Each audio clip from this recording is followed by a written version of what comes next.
the Italian-American word of the week, Shangad. This is why it is so important that I keep doing these Italian-American words episodes, because there is a part of me that thinks that this language of ours is maybe expiring. So whether you love it or hate it, it is still extremely relevant. And even ChatGPT doesn't know the truth.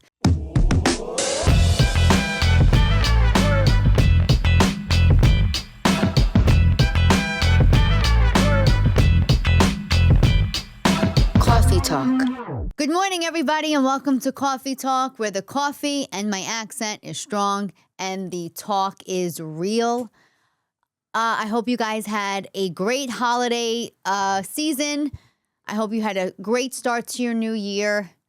This episode, we are going to do the Italian-American word of the week, and it is Shangad. Shangad is washed up, disheveled, beat up.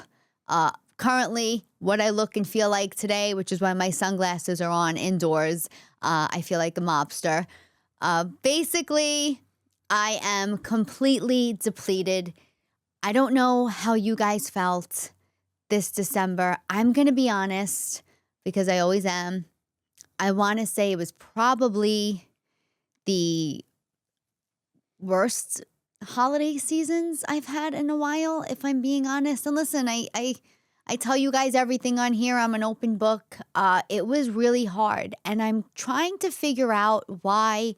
When I think back, I always say I love the holiday season, right? I love the music. I love the decorations. You know, I love being festive. But the reality is it was tedious. I was stressed out. I was very cold in New York. It was dark. It was gloomy.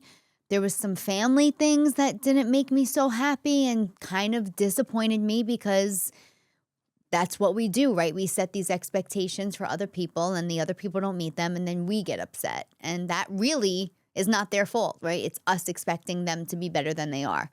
So I don't know. I came in and told Kita, I said, oh God, I said, I am not proud of myself. This past December, I felt like there were 2 days, guys, that I just sat on the couch. I think you know my personality enough on this podcast to know that's not really something I do. But I have to be honest, everybody I spoke to, like all of my friends, we got together for a holiday dinner in the city, and everybody sat around the table, and the last person that sat down was like, so is everybody completely, depleted from dealing with their family all? And everybody was like, yes, oh my God, it was the worst. I don't know. I really hope that if you're listening, you had a beautiful holiday or something wonderful happen. A baby was born, I don't know, something great. You saw relatives, you laughed, you joked. Tell me in the comments. I really want to know, for some reason, this holiday hit so different. It felt so not good. And then I really just, and then the sunglasses. Okay, so this happens. I have a really hard couple weeks. It was a couple weeks, guys. Those episodes were pre-recorded that you watched. So if you were watching them thinking I was in a good mood, I wasn't. And I came to LA yesterday, hence why I have the sunglasses on. I hardly slept the night before. So Monday I flew in, and I hardly slept the night before. I got on the plane for a 7 a.m. flight. The flight was a little bit delayed. I got to LA. I didn't take a nap yet. I took a shower and was trying to do some things. And then I got a text message and I got a great opportunity. So I had to, immediately rise to the occasion. And I'm so happy that I did. I got the opportunity to open up for Jo Koy. Yes, Jo Koy. He's recording his comedy special next week for Netflix. And he decided he was going to do a few pop-up secret shows so that he can work the hour out one more time. And because of the pop-up and instantaneous show with no real preparation, the opener I think that usually opens for him wasn't flying in for them. And I got the opportunity to do so. I was so grateful. He is a gem of a human being off stage, and I mean, hilarious. It was such a lesson watching him work. But nonetheless, besides giving him all the flowers, I was going on no sleep, drinking caffeine. I had, drove to Hermosa Beach for this show, and I was on such a high after. Because not only did the show go really well for me, and was the club, it was the Comedy and Magic Club in Hermosa Beach, was the staff, everyone from the owner to the manager to the waitress to the sound guy, everyone was so kind. And it was just this really warm and like supportive environment. Everyone in Joe's camp, I mean, everyone was just nice people, like, hugged me before, even people I just met were hugging me before I went up, wishing me luck. Like, it was such a reminder of how much that the right human connection can feed your soul. And I got off stage and the audience received me so well. And I got to watch Joe, which was a lesson as a comedian, watching somebody like him, and a real good reminder about like being present on stage and just his physicality and his comfortability and his storytelling technique. I felt so grateful that I was getting access to this.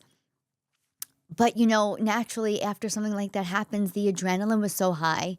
So I'm working off of that. I stayed up way past, it was like 12 a.m., which was like 3 a.m. my time in New York. And I just couldn't sleep. And I was like texting Kita last night, and I'm like, I don't know how many episodes I'm going to be able to do tomorrow. And I don't know if I could get ready for them. Like, I am literally Shangad. I am Shangad today. I have a sweatshirt on, no makeup. I kept the sunglasses on. I was just like, I'm going to come in really quickly and I'm going to be honest with my audience and just tell them, listen, it was dark and there are always better days ahead. And I preach on here about how we have to be grateful and present and how I'm going to work harder at doing all these things. Well, guess what? I didn't do shit, okay? I sat home. I felt bad about my situation. I just wasn't happy. I wasn't grateful. I wasn't present. I wasn't any of the things I say we all have to be going into, And despite that, Jo Koy still called. And despite that, I still got the phone call. And you know what? Listen, I did the last episode I did was about like the year of the snake and how we shed everything that's not for us, and we, go through some hard truths. And this is supposed to be the year of the horse, which is like move forward with everything, and perhaps that's it. Do you feel, not to interrupt your train of thought, to going back to the holiday thing, I can really relate with that. And I'm curious where the origin of yours is. Mine is very specifically, I grew up a long time ago, and in the 70s and 80s, Christmas and Thanksgiving, the holidays were just different. They weren't commercialized like they are. Mm-hmm. I also grew up in a very ethnic East Coast family where it's like tons. I mean, I had cousins, aunts and uncles, great aunts and uncles, grandparents. I mean, there were hundreds of people, it felt like. And it was just a different vibe. And I thought that was going to be forever. Mm-hmm. And now it's not. And it's really, I struggle because I'm so grateful I have those memories, but it's also super depressing that I don't have that now. I think that 100% could attest for everything we go through. I think everything is so different. Like even when I did the Sunday dinner episode, that was like one of the most nostalgic episodes we had here on Cawfee Tawk, because I talked about how things used to be and how Sunday dinners were so much, was about being with your cousins and nobody was on their phones and there were no, soccer practices that interfered with just being with your family. And I think that the simpler, listen, they say, right, what is it, like ignorance is bliss, or, certain things. I don't know if I'm saying ignorance. I think just the simple things in life can make you the happiest. And I always said, create the family that is the family. It doesn't have to be the family you were born into. It could be the family you choose. But we still put these imposed obligations on ourselves to like do certain things and keep up with the Joneses. And I have to be honest, I didn't have it in me. In fact, for New Year's Eve, I was invited people to my house and people started dropping like flies, people that I wanted there, but people started dropping like flies with the flu. And I was just like, you know what? Everything's canceled. I don't even want to do this. I want to just stay in my pajamas. I was so sad on New Year's. What we ended up doing is I had ordered a bunch of food. And so Chaz and Gianna don't live too far. So I took all the food I had and we brought it up to them. And we just, I did my skincare routine before I got there. I had probably this outfit on. And I just sat on their couch, waited for the ball to drop. I actually said if my year is anything like the start of it, I'm pretty doomed because my mental state this New Year's was not good.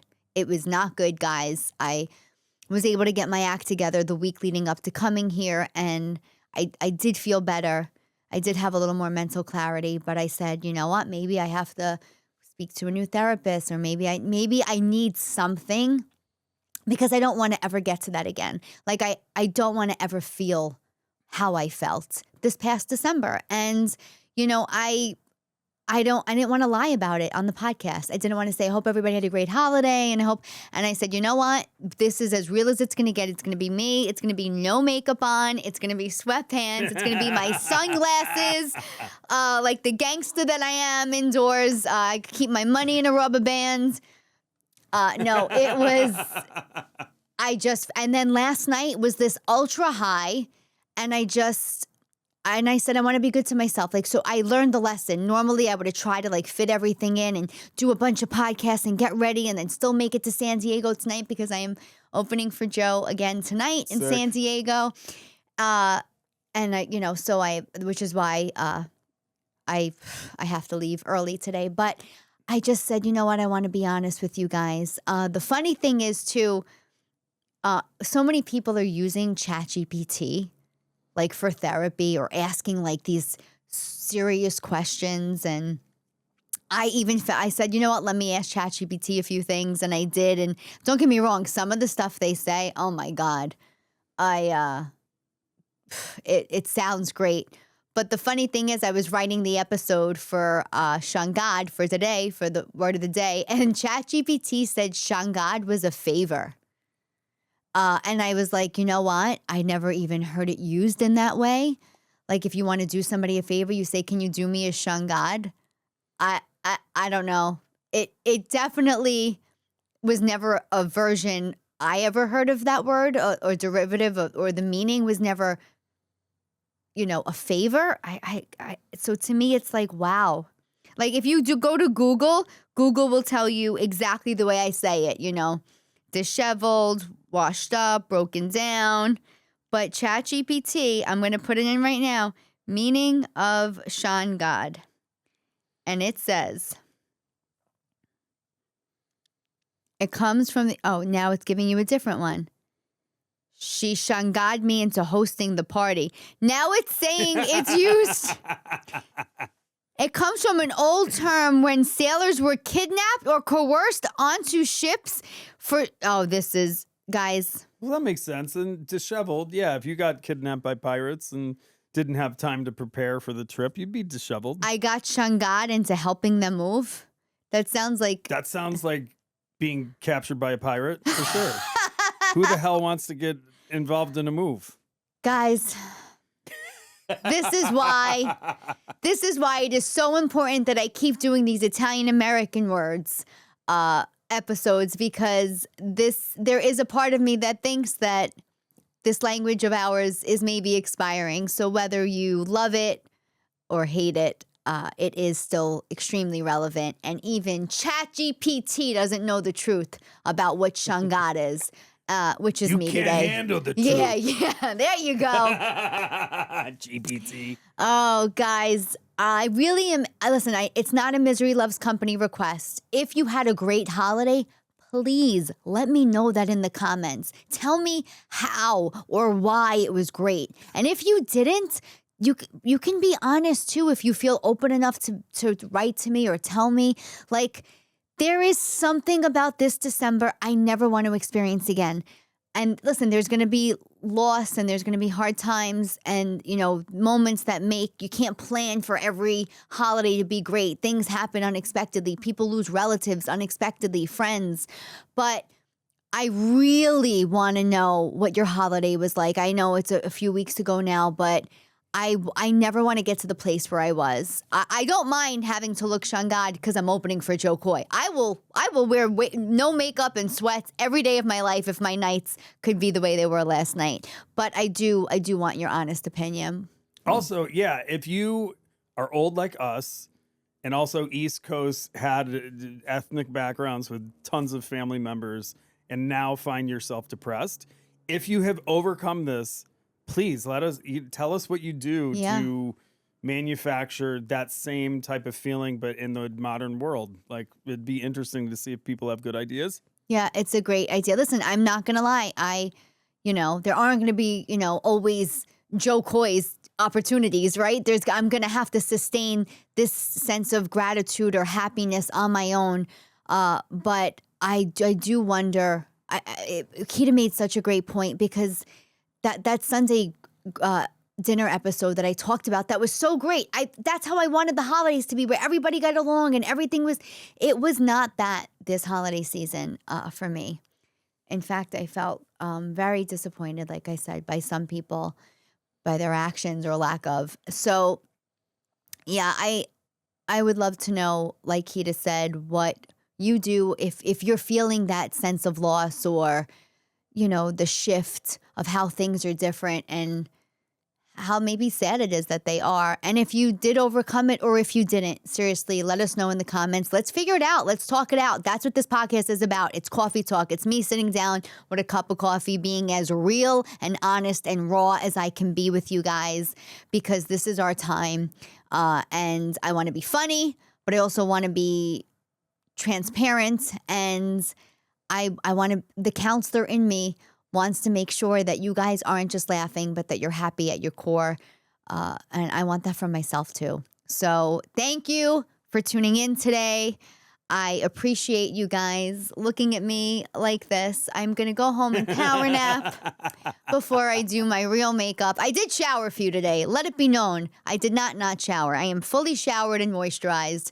I am just not all dolled up. She didn't stink when she walked in. I can attest. I did not stink, and that's what's important. I love you guys. I have some really cool guests coming on the podcast. I just asked Chef Tara Punzon. She has a new book out called Vegana. It's an Italian vegan. Yeah, she has an excellent restaurant out here in LA. Pura Vida. I went to it. It was wonderful. So that book is essentially a flyer. And she's 2 pages long. And no, it's she's got a ton of stuff. Meatballs made with eggplant, and it's actually an unbelievable place. We'll go. Let's go for dinner. Yep. We'll go for dinner. And then I have another friend coming on, a comic who I want to be very real and honest about addiction, and his journey through it. And I have some more fun solo Italian-American word episodes because I think they are not only nostalgic, but they really bring up some good topics. And that's it. My official tour starts back up February 6th and 7th. I will be in Wesley Chapel, Florida, at Side Splitters at the Grove. February 14th, Valentine's Day. If you need a date and you want to come to Rochester, New York, I'll be at Comedy at the Carlson. March 12th, I will be at the Irvine Improv in California. March 16th through 18th, I cannot believe these shows are on Monday, Tuesday, Wednesday. Naples, Florida. You truly love me because the sales on them are already incredible. I cannot wait. I went to a wake. I said that like as if I was happy. It was actually really hard. I went to a funeral service when I was in New York, which is another thing that, it was another reminder of loss. Actually, now as I say it, it was very hard, and I'll talk about it on another episode because it's very complicated, the person who passed. And as I was leaving the church, people came over to me and they said, we just got tickets to see you in Naples, so you'll have people from the Bronx there. which is, maybe not the most opportune time to tell me, but it really made me smile. So thank you, and I'll see you guys in Naples. DC is June 26th and 27th. Rhode Island is September, Labor Day. And I believe there's one other date I still don't have a ticket link for. I did just get the Detroit ticket link. I believe that is April 16th. April 16th. I will be in Detroit, Michigan. I want all my paisans to come, especially my Shipe. I know we got a lot of Albanian paisans in Detroit as well. Tell them to come out and see me. I'm really excited because it's a market you guys have asked me to come to, and I'm just getting there now. All right, guys, I'm gonna go nap. I think I need it. I am Shangad. Coffee Talk.